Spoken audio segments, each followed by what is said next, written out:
Hi everyone, Chris Newhart here. I'm with the Utah State Attorney General Sean D. Reyes, and thank you for letting us do this interview in your office. Throw a D in there, man. For real, middle names are important. And again, greatly appreciate you taking the time to do this. And it's been a wild ride since we've seen each other last time. So I know, brother. It's been a while. For real. So I was wondering, from speaking to your Attorney General colleagues in other states, what is your opinion about how Utah fared during the pandemic? Good question. We've had some tragic losses here in Utah, just like every other state in the nation. But overall, I think Utah has fared better than most other states economically. When you look at the per capita number of cases that we've had, and certainly we're a smaller population state, so we've had fewer by overall number than some of the bigger states. But even with similarly situated states in terms of population, we've done well. One life lost is too many, whether it's to COVID or opioids or human trafficking or suicide. But given the circumstances, I think Utah came out and is still sort of emerging in pretty good shape.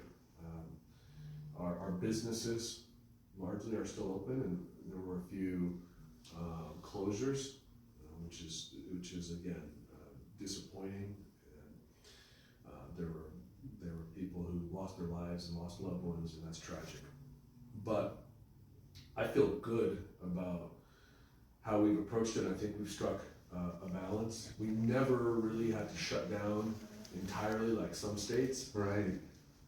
And we weren't as free and open as others, but people rallied around each other, and hopefully people we've tried to be as respectful as possible, or there's strong feelings about the measures that were taken, whether that's vaccines or masks, and so those are difficult public health and policy issues to contend with.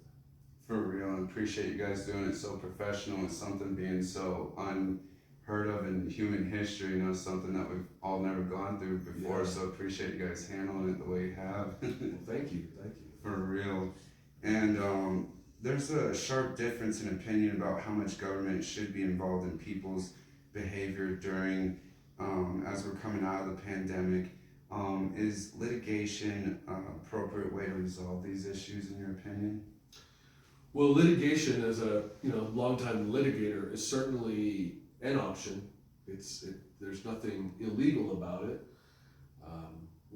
There's nothing immoral about litigation. People have rights. We have a system set up for people to be able to defend their rights and vindicate their rights, whether those rights are property rights, individual rights and liberties. Is litigation the most effective way to solve it? That's a different question. Sometimes it can be. Many times it's not. Many times it's through legislation and policy making and changing the law. Sometimes it's just getting everybody sitting down and being honest about what we're dealing with, and allowing people to have differing views and trying to come up with some compromise short of litigation. That sounds good, not always easy to do, and so people resort to the court systems. Having litigated many cases over many years, again, I can tell you litigation is not the most efficient system.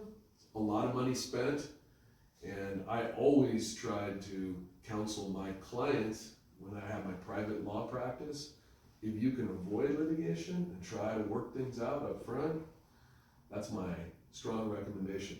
If you want to hire me, it's going to be expensive. It might not be the outcome that you think or you desire, and so try to do everything you possibly can. Utah was a strong libertarian-minded state before COVID hit, and so you already had a lot of people worried about civil liberties and the balance that we have My job, for instance, is a good example of everybody wants to keep each other safe. We support public safety. In our efforts to protect the public and law enforcement's job, how much do you allow law enforcement to potentially infringe on the rights and civil liberties of people? Right. You know, in some countries where, for instance, public safety is an existential question. What do I mean by that? Israel, for example, if Israel makes a mistake in security screenings, their country could be off the face of the map, and they have enemies who have stated that their sole existence is to wipe out Israel. So it's no wonder that in Israel, they tend to not worry as much about people's civil liberties and rights, and whether they're upset about screenings and body cameras and drones, because again, if they get it wrong, it has catastrophic consequences. In America, we tend to be on the opposite end, a little more. America was founded more on principles of civil and individual rights and liberties, and so we tend to push back, and our Constitution and our laws don't allow some of the technology or techniques or processes that you see in other jurisdictions in other countries. So it's an interesting discussion whether you're talking about law enforcement or you're talking about COVID and public health that way. I mean, to keep everyone safe, the government, for instance, could have said, every single one of you will be locked down in your house, you're not leaving, boom. Would that have impacted? It probably would have cut down the number of cases, but there's no way that's happening in America. I mean, we're too individual, liberty-minded to allow ourselves to let the government dictate at that extreme level. But you saw that happen in other countries, and their citizens are more accustomed and buy into that. So again, there may not be a right or wrong way to do it, but it's what we traditionally have come to accept. And in Utah, again, I'm not surprised that there are a lot of people who are upset about mask mandates and vaccine passports and things like that. So it's, again, is there a right or a wrong? It's hard to say, but there are certainly very strong feelings on all sides of these issues. Right. Heck yeah.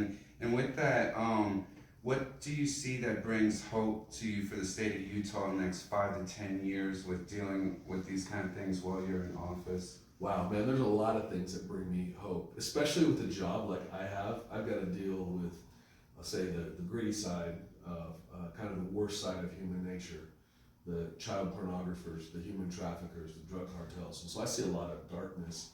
At the same time, man, I see heroes around us everywhere, trying to bring light, trying to bring, lift others up out of their darkness where they're at. And man, those everyday heroes can be school teachers and educators and principals, people like that, public servants who don't have a position or title like an elected office. They're just out doing jobs. I have great ones, for instance, in my office. Law enforcement agents, prosecutors, civil lawyers who do such important things for society, and most people have no idea, probably will never know, won't appreciate. But these professionals give all of themselves, sacrifice a lot more money they could make in the private sector to do public service. That gives me hope. Getting behind 2020 and getting on top of this COVID virus gives me hope.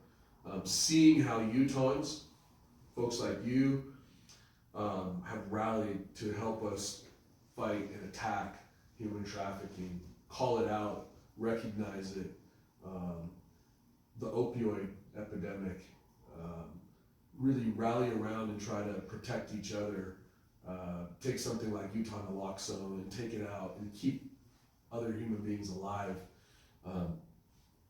Suicide and recognizing the the severe mental and behavioral health challenges that we have in our society, and then doing something about it, creating the Safe UT app, using the app, calling in on the app to help protect and save people that you love and care about, or even yourself. Right. All of those types of things, that gives me a great deal of hope. Looking at our servicemen and women, who many of whom lose their lives in defense of our country or our community, that gives me hope. And then traveling, I want to be clear about this in case you have any Utah listeners, and I know you have a bunch. Man, I put in like 70, 80 hours a week on the work for the office, but then outside of that, on my time and on my dime, I'll travel and have invites around the world to work with other countries to help them fight their human trafficking problem or their drug, and arms dealing problems, or what have you. And a lot of that is just surrounding technology. That's my background. So whether it's artificial intelligence or blockchain or Internet of Things and all that, they're all trying to get a handle on how to help innovation with and still regulate it without killing it, and find that balance. So I go and I speak at a lot of events in other countries, and again on my time. And when I do, many of them are third world countries. Some people call them fourth world countries because they're really challenged. And what brings me a lot of hope is that almost inevitably, no matter where I go, the sentiment is that America is still a great light for them and a strong example. By no means am I saying, and I want to be clear, that America is perfect, and we got a lot of our own issues and challenges and our own baggage. Of course. And there are things that we should be ashamed of in our history. That said, what we're doing really makes a difference and inspires a lot of people around the world. When we brought and rescued men, women, and children from the clutches of human trafficking, or many people who have worked with us to help bring education, food, medicine to parts of the world that don't have it, and they say, "We love America. Thank you. Please go back home." One thing that I don't know if Americans appreciate enough is how blessed we are for the opportunities that we have. Clearly, not everybody has the same opportunities, but in America, you got a much better chance of increasing your standard of living than most other places around the world. And can we learn from other countries? Absolutely. Are other cultures as beautiful, and do they have truth? And yeah, absolutely. But I hear a lot of narrative about how America is not, viewed very highly in the world anymore, and the stars don't shine as brightly, and America's kind of lost its greatness. And I totally disagree with that. America's not great because we're inherently better than anybody else, but America is great because we're blessed with incredible opportunities here. Ones that my dad left his country, escaped a dictator, to make it and risked his life to be here and take advantage of. And those kinds of things really give me hope. That's beautiful. And speaking on your father, would you mind telling our folks that aren't aware, what a huge inspiration he was to you, and some of the interventions. I don't know if you can speak on that you had with Dr. Martin Luther King's wife, Coretta Scott King, and then if too you could follow up about your grandfather and how he's a president and how love transcended, and even an assassin couldn't attack him. Like I read about that. I knew that story before I met you, and then when I realized that was your family, I was like, oh my gosh, like wow. Yeah, man, you got a lot in that question to unpack, bro. So yeah, my dad was my hero.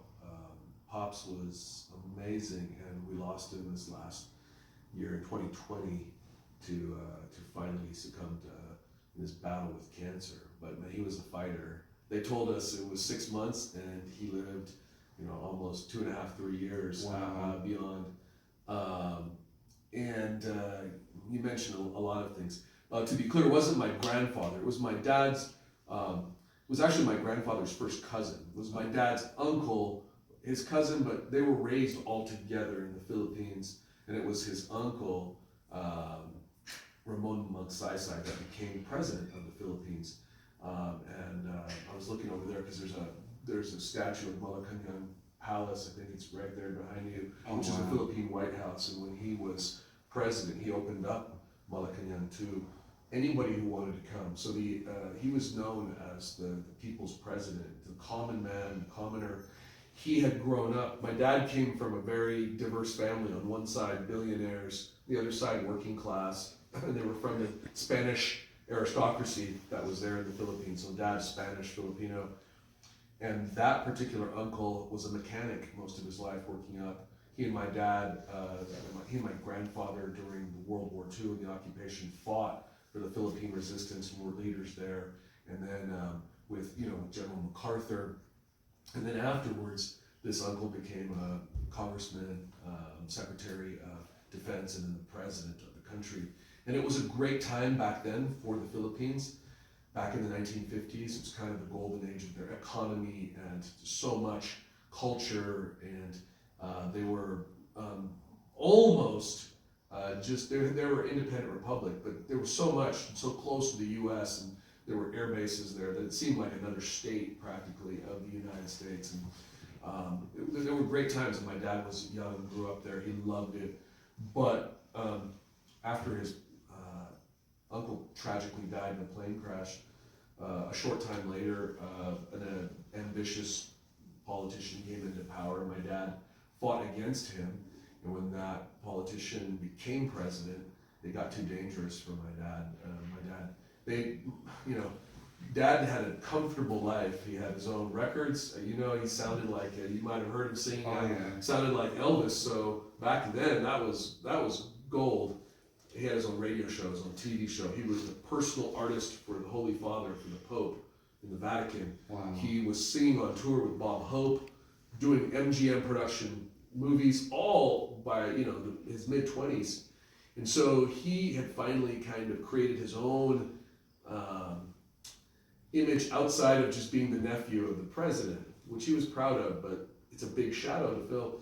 And he had all this going for him, and he could have just kept his mouth shut and lived and gone along and had a comfortable, great life. But instead, he used his influence to speak out against this new president. And again, there were lots of threats on his life, and finally, his family had to put him on a plane one way to LA. He didn't know where he was going, didn't know anybody, didn't have any money. Landed in 1967 in downtown LAX in Westchester, and was on the streets, homeless.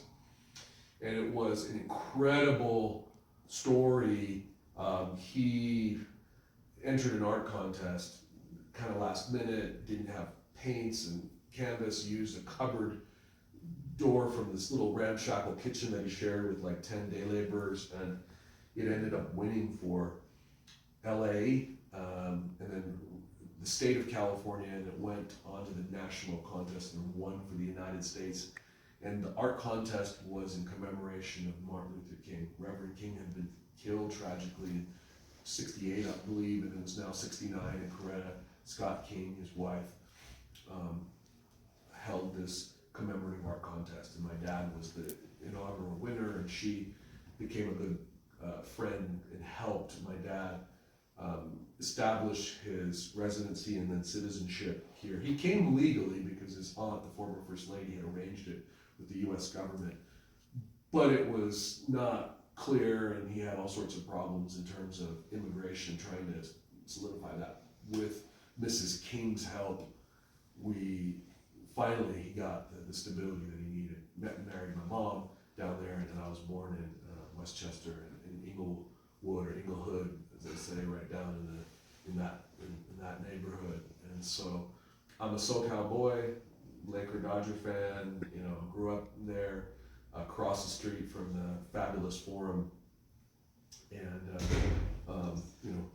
junior high school, we moved out to a little bit nicer neighborhood in the San Fernando Valley. The boys played a lot of ball, but Pops always was my inspiration on so many levels. Spiritually, he was a great example. Hard work, worked so many jobs just to give me and my siblings a chance, a better chance in life. And he was a great husband, so respectful to moms, and just an amazing leader. And again, I always think back, would I have had the courage to give up everything that I worked so hard for to speak out against somebody? Now, my dad was right. That guy, again, became a dictator, Ferdinand Marcos, for decades, decimated the Philippine economy by siphoning out, billions, they say, maybe trillions of dollars. And the Philippines has never recovered since then. And it took a lot of courage. He gave up and sacrificed a whole lot. Finally was able to bring many of his family members over. But for those decades, he could not go back into the Philippines. It would have killed him. And he made a few clandestine trips in to help the resistance. But he became an artist and a film producer. And so growing up, we had people like John Wayne come to the house, or Gene Autry, these larger than life people, so my dad could paint them. Wow, that was I didn't know the about quickest the way. Yeah, he could provide for the family, and it was I was proud of him, man. There's so many cool stories about Pops. One when we couldn't afford to go to Laker games. Really, once in a while, he'd save up enough, and we'd go into the nosebleed seats. If you've been to a Jazz game, I don't know if you've ever been. The Jazz have tickets for the Little League teams, the Junior Jazz, and when I've coached, man, they're so far up, it's like a different, you can barely breathe up there in the arena. Those were the seats that we had. You needed like some binoculars just to see who was playing down there, but it didn't matter, because if we got into a game, man, I'm with my Pops. I'm at a Laker game. That was all I care about. I was about 5 years old, Christmas time. My dad said, "Oh man, I got an early Christmas present for you. We're gonna go to a Laker game." But he had saved up enough money to go to like the lower bowl seat. Bro, I was so pumped for like weeks. That's all I could think about. Like, I'm gonna be with my dad. We're gonna get popcorn and hot dog or whatever. And we're gonna sit there and watch. And we line up. We go hand in hand. I remember walking with him, holding my hand across the street. We go to the ticket booth where you buy the ticket, more than we did today. And we'll get another chance another time and come in. And I first didn't realize, and I started to figure out that, wait a minute, you just gave him R50? That was I've been like praying for this. I've been living for this. And so there was a split second of like, no way, like just utter like disappointment, devastation. And then, man, I'm telling you, I just felt this wash of pride. Like, yeah, man, that's my Pops, that he just took care of these guys. And it was epic for me, because, man, I can't tell you what he gave me that year.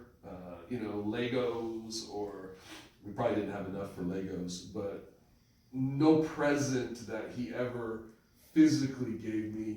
He gave you life lessons. Man, was as important as that. And just that example of, and it wasn't, clearly it wasn't premeditated. He just saw someone in need right away, and boom, all of a sudden, it was down there, and it was reaction. Come to think of it, he said, "Well, I just went down to tie my shoe." I'm like, "What are you talking about? You had boots on, man. There's no laces on them cowboy boots."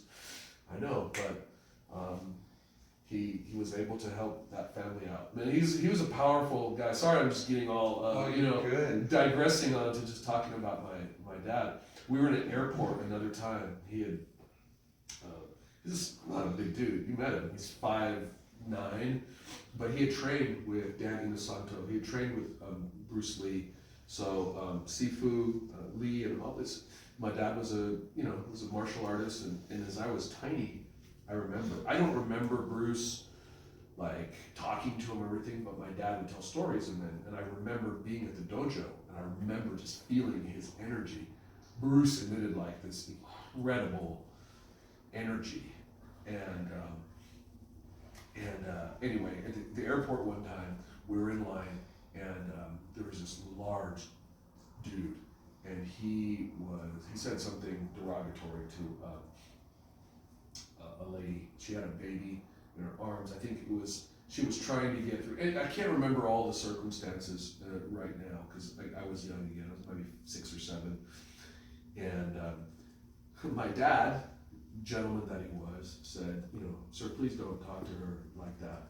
And he said, she clearly she's in a hurry and she's got the baby. Can we just let her go in front? And the dude in front was like, no. And he was very disrespectful, swearing at the lady first. Now he's swearing at my pops. And my dad, again, was not a, in-your-face type of guy. It's kind of like Mr. Miyagi, the Philippine version. Right. And guy grabs him and he said, please don't, put your hands on me. And before I knew it, and my dad was only he was closer, this far away.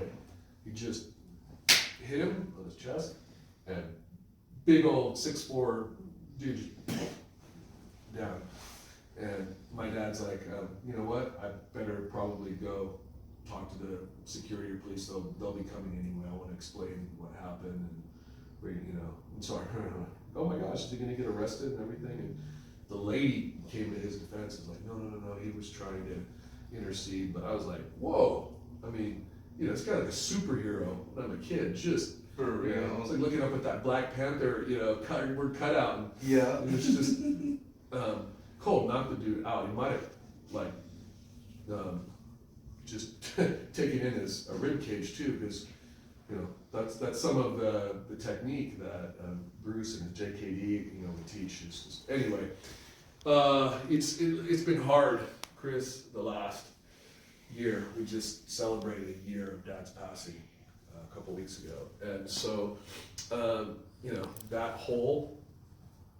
I don't know how that gets filled. I guess it's just over time, but I try to emulate the things that I learned from him, and he wasn't perfect either, and I've tried to learn from his mistakes, and he and my mom were a great combination, so it's fun, because my mom was Tiger Mom, Asian Tiger Mom, like you get an A-, that's an Asian F, right? Right.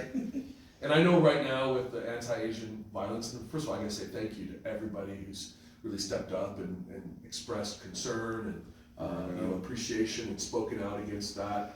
There was a lot of Asian violence before the recent situations, and it's something that any hate and any violence across any lines based on someone's race, religion, sexual orientation, man, that's got no place in our society. We got to call it out, and we got to all stand strong. There should be no daylight on that. But when I joke around with Asian F, I mean, I don't mean that in any disrespect. This is how Mom's was. She was like, I had like straight A's like almost my entire career. I got grounded 1 year, 9th grade. I was taking AP Calculus in 9th grade, right? And it might have been BC. And I got an A-. I actually had an A, but the teacher's like, I want to give you a life lesson. I want to show you that, an A- is not going to ruin your life. And I'm like, life lesson? Teach that to my mom, man. She's going to kill me. And I got an A- and I got grounded that whole summer. Wow. So, you talk about intense. Mom, even if she was giving you a compliment, she was so serious. And she's a loving person, but just her demeanor and that kind of that stoic Japanese. Mom was Japanese, Hawaiian, just Chinese in there also. But I always joke, she could be like giving you a compliment and you'd feel bad coming out like, wow, man, I don't know. And then my dad, he would be scolding you or giving you a punishment, and the way he said it with such, excitement and love, he'd be like, hey, this grounding will be good for you. Like, this will be so awesome. You can't go do anything with any of your friends, and we're not going to let you watch TV. But man, you can read books, and you're going to like this, and by the time you're done, you're like, oh, sweet, like this is good. I'm excited about this. So there were a good balance. Dad was a little more of a visionary and artist, and everything pie in the sky he was an uber optimist, and Mom was a realist. Like, no, the bills still got to get paid, and we need to get this done now. And so, you know, they were both inspirations, and she passed now 6 years ago. And so I'm just glad. It gives me hope that they're reunited. Thanks be to God, they're together, and I know they're scheming some things up there. And so, watching over you, and I know you're making them proud because you do some that. amazing work and appreciate it. They are watching over me, and Dad sure appreciated interacting with you and all your support for the family over the years, man. Heck yeah. It means a lot to me that you would. You know, that's one thing I tell people all the time. Y'all should talk to seniors. For real, I learned so much. Like, you know, they have a rich stories and perspective, and too often we just marginalize them. Like, oh, put them in a home, keep them off the roads because they drive crazy. Like, no, let's. I love like the Japanese traditions and culture in Hawaii and Philippines, because seniors are the most venerated and respected in society. I mean, they're set up to be taken care of. Because they took care of us for all those years, to be honored, to be, in some cases, revered and respected in what they say. And I, you helped do that for my pops, man. I appreciate you always taking time to hear him out. He had some crazy stories and he did some crazy stuff in life. But for real, and I love covering everything you guys doing. And I want to touch more, but people that follow me, I'm sure you guys already know how much we've covered Sean in your office and all the great things you do with Operation Underground Railroad and the opioid crisis and suicide, and it's helped me get through a lot. My father just passed recently back in November, so I just appreciate everything you guys do, and I know you're really busy with time, so I just wanted to just how much time do we have? We're good, man. You're good. Okay, because I wanted to ask you, like, since we last met with a Haitian Attorney General. Oh yeah. The AG in Haiti. Yeah. You were part of the ceremony that helped us honor him. Yeah. And he was here. Yeah, I was wondering if you could touch on what any updates since then. Yeah, sure. I can give you generally a lot of it still. I mean, Haiti's such a difficult and dangerous place to work. You know, we had to move his family out of Haiti just to protect them. And many of your viewers were part of that whole process, but some of them may not know. I'm going to give you just a quick summary again. This was an op we did back, I think it was 2016, if I'm remembering correctly, when we went to Port-au-Prince undercover. We busted up the largest trafficking cartel down there. There were 6 or 7 different splinter cells. We brought them all together, took down the Grand Dam there of trafficking. She was kind of the linchpin that held this all together. When I say we, I want to give credit. This is Tim Valor and his organization, Operation Underground Railroad, which, there are a lot of rumors. There's a lot of hate. When you do good stuff, man, the haters come out for real. like it's crazy. So sad. Is Tim perfect? No. So you are perfect? No. None of us are. There are issues there, but I know his heart. I've been with the man. I put my life in his hands, and reciprocally, he's trusted me to do the same. And we've done some really powerful things together. That doesn't mean I only work with OUR. I work with dozens, hundreds of other organizations around the world that also do incredible work. But since you asked me about that case, OUR, we did that undercover op, and it was very successful. It was tragic though, because when we were done, it was so sad. We were thrilled because we had captured all these traffickers. We had gotten all these young ladies into aftercare programs. At the time, they were still in Haiti, but their tormentors were off the streets. And a short time later, it was weeks, maybe months, but we found out that the traffickers had been let back out on the streets by corrupt judges who had accepted bribes. That's common in Haiti. And when you say judges, it was like around 12, right? I can't remember. It was there were a few. It was there was some. And again, I want to be clear. I love Haitian culture. I love Haitian people. I love their food and music. The reality, though, is there's a lot of corruption, and Haitians on the ground will tell you that dangerous place.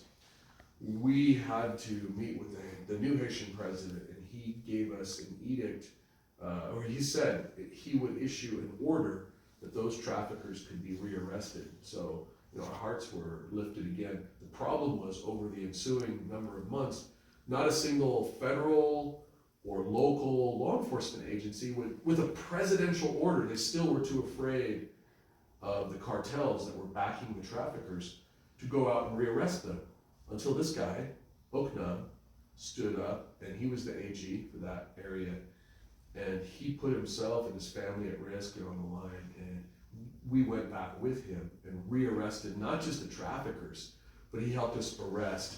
He arrested the corrupt judges, pulled them off the bench, and helped us prosecute.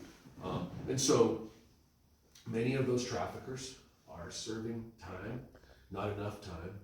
Some of them are out because, again, the system is not perfect. I haven't been able to keep personal tabs of all the young women, but they were with trusted partners that we work with. I know OUR puts the majority of their money they raise into the aftercare side.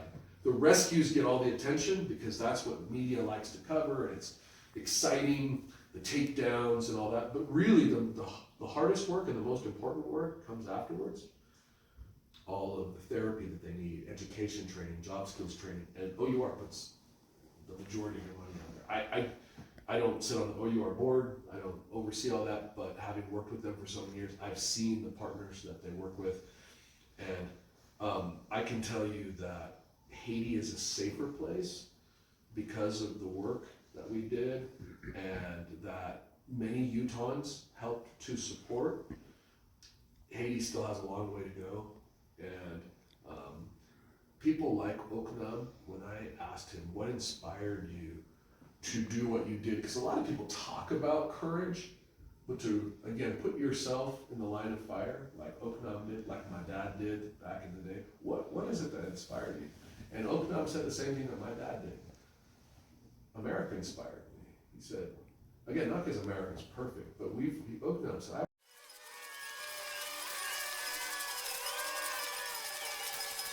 and here's an interesting thing, Chris. This is, I think, something that your viewers need to understand. He said, we have the same laws that you do.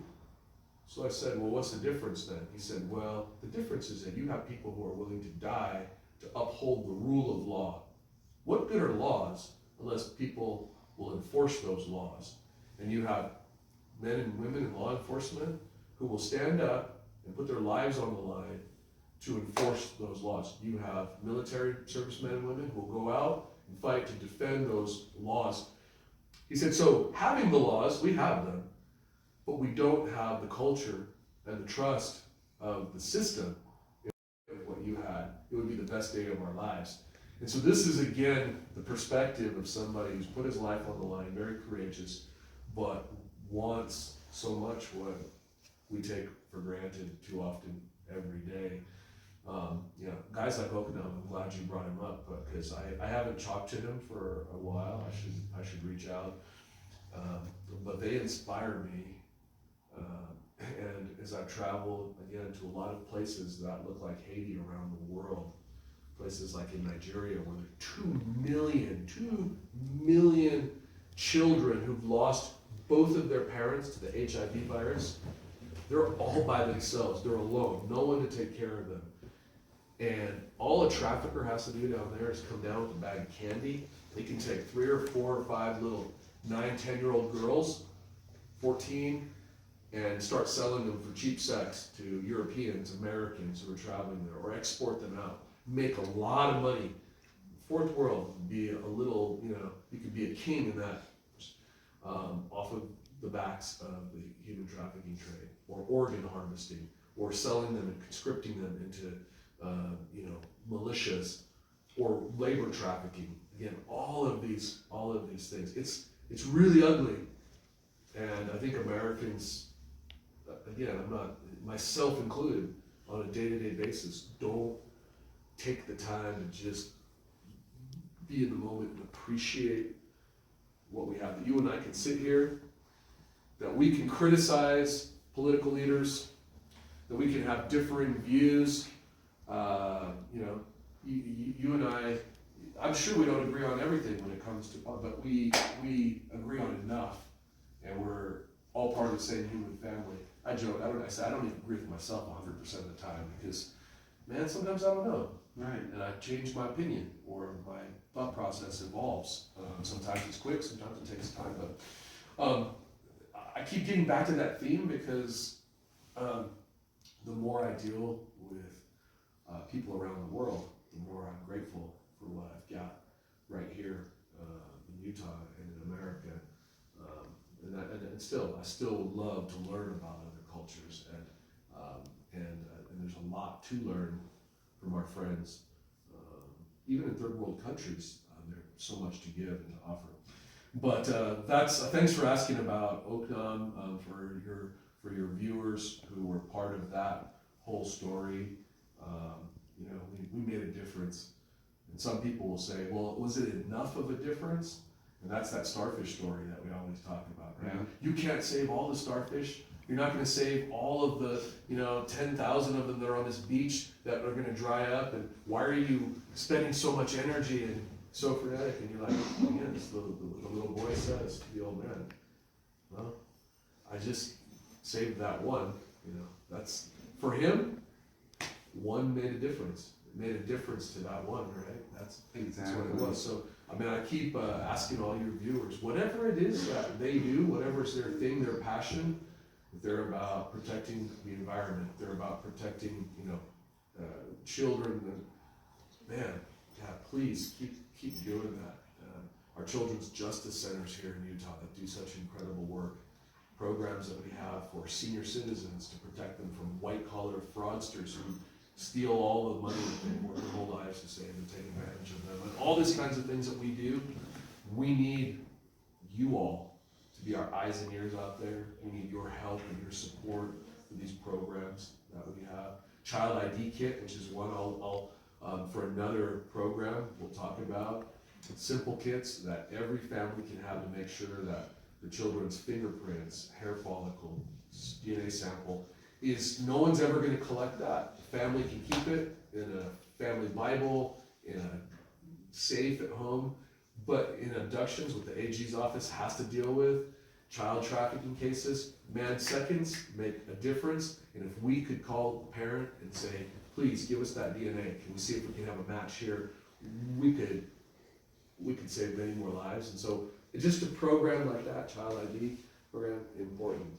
Heck yeah. And with that, just one last question. What's some advice that you give to people that are trying to follow in your footsteps? Oh man, first of all, don't follow in my footsteps. Again, just forge your own footsteps. I tell young people that I speak to at high schools and junior highs all the time, man, be yourself. Be your best self, Yeah. but be yourself. If I know what your question's getting at, though, if you want to, be involved in politics, really the thing is just jump in. Don't be afraid to just throw your hat in the ring and try. It's not easy. It's hard to have people criticize you. It's hard to have things that you care about other people tear down. So I take my hat off to anybody, regardless of their Democrat, Republican, Libertarian, who thrust themselves into the public sphere, because you open yourself up. You're really vulnerable. Not just you, your family, your kids, your spouse, but we need good people, and we need a diversity of voices. It's not good if just, one set of opinions dominates. We should have a competition of ideas and ideologies. And so I would say, volunteer, get involved in a campaign, or just throw your hat in, run for city council, run for the school board, run for PTA president, run for anything. Don't run for attorney general yet. I gotta. Yeah. You can run. We welcome all challengers and all comers. But and if it's law is a great and noble profession. Don't get into it for the money. It pays well, but law takes a lot out of you. And if you're in it just for the finance, go get an MBA or go start a business. But if you're in it to protect people and you're passionate about that, that's kind of what got me into it in the first place. I wanted to protect my dad and his business interests. I wanted to give a voice to people who didn't have a voice. And so law school is a really good route for many people to take. But really, be yourself. Don't let people change who you are. I have so many political consultants and people who come to me to say, you need to be more like this person. You need to be more like that person. Sometimes I'm like, that person didn't even win an election. I don't know why. But okay, I get it. I said, how about this, man? I'm just going to be me. Because if I'm me and I win or I lose, then I'm like at peace with myself. I know that I've done it on my terms. Yeah. Worst thing possible, trying to be somebody else and then you fumble the ball and you can't. And lose yourself. Yeah, and lose yourself. A lot of people, always trying to be somebody else. And don't let other people influence how you feel about yourself, right? For real. Got a lot of our friends, man, chasing titles, dollars, influence, because they all think that once I got that, then I'll be set, then I'll be good, I'll feel good about myself, man. Just feel good about yourself because of who you are. Yeah. You've got, if you like me, you believe in God, then you've got an eternal heritage. I mean, there's something just being here. And if you're in America and you've got all these opportunities and blessings, man, you should be feeling really good about yourself. If you're like me, multi-ethnic, like some of these brothers, man, you're repping that all day long. Don't let anybody make you feel like you're any less. And so embrace that, whoever it is. Express yourself, man. I'm loving those dreads. Appreciate it. Right? Try to bring that Florida flavor. Yeah. And in Utah, we've talked about that. I try to bring a little more flavor. That doesn't, again, mean I'm better, smarter. It just means I want something. We enjoy our culture and just want to exude it and let other people understand it, appreciate it, and share it, right? And For real. I love when we've shared different ideas and perspectives. So yeah, man, whether it's music, there's so many cool things that are happening in Utah Oh yeah. that are kind of changing the dynamic and the environment. And we don't. I hope I talk to them and see if they can get me the skinny filter, slim me down. For real? Take like 5 pounds. Yeah, you got that one good. That's the one thing about this job. Man, back in the day, people like, you play college ball? Man, you don't look like it. And I'm like, yeah, dude, because when you only sleep a couple hours every night, you gotta take care of yourself. So now I just turned 50, bro. And I'm gonna start thinking, man, I gotta get some more sleep. I gotta get in the gym just a little bit. Helps a lot, yoga. Yeah, man. The gym was hard though, dude, because during COVID, we'd be like making you wear like masks and stuff. Yeah. Plus my workout partner, shout out to Bill Kurth, 2-time Mr. Utah. He went down with a shoulder injury. It's hard to get amped up just by yourself, Even For real? the team, it's good to have that guy next to you. Oh yeah. Who's pushing you. So now that Billy's coming back, hopefully I get some lean muscle back off, cut the grease, and we can do another interview. Heck yeah. I don't look like a doughboy. But man, shouts out to our buddies at FanX. For real. Dan's kicking that back up, so please, I can't wait. Please, get your tickets. Evermore out there, please come back, and that's a treasure for us. And check out the grid over there across the street from Evermore. I'm throwing just some gratuitous shouts out. These are places that I love. Me I don't too. get paid. Oh, I don't get anything, but they're cool places to take the family, and Dan's been so good to the show and has donated so many tickets to kids, and I love cause-based, businesses. So they're great business, service, products that they provide, and they also impact the community. So Dan Farr, Shout out Dan we're Farr. loving We you, love bro. you with all our And- heart. And make sure that all of you, out there, check out if you haven't been to FanX, formerly known as Salt Lake Comic Con, but with legal issues, we can't get into that right now. But FanX, we're branding that. And I got another one pretty soon. I want you to do a feature on him. He created The Void. He co-created The Void with Ken Brett Schneider. His name is James Jensen. They sold it to Disney. The Void was the coolest VR experience mapped onto a soundstage. So you could run across shooting stormtroopers, fight Lord Vader. Well, this thing, wow. his new company's 10 times better technologically than The Void. It's called The Jump. And so you get into a harness and you throw the VR helmet on, and you're in a squirrel suit flying out through different parts of the world, and it's like you're literally with the same velocity, and all the same forces and everything. So that's just down Pleasant Grove, Thanksgiving Point. You got to go check them out. Oh yeah, you know I'll be there. At the jump. Man, love and peace to all of you. For Keep real. tuning in to this guy.